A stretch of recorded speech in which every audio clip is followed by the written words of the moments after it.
సాగిపోయినా నీడ వంటి జీవితం అల్పమైనది, నీటి బుడగ వంటిది. సాగిపోయినా నీడ వంటి జీవితం అల్పమైనది, నీటి బుడగ వంటిది.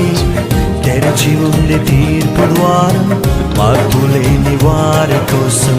తెరచి ఉంది తీర్పు ద్వారం మార్పులేని వారి కోసం. పాతాళ వేదనలు తప్పించుకొనలేవు, ఆఘోర బాధలు వర్ణింపజాలవు. పాతాళ వేదనలు తప్పించుకొనలేవు, ఆఘోర బాధలు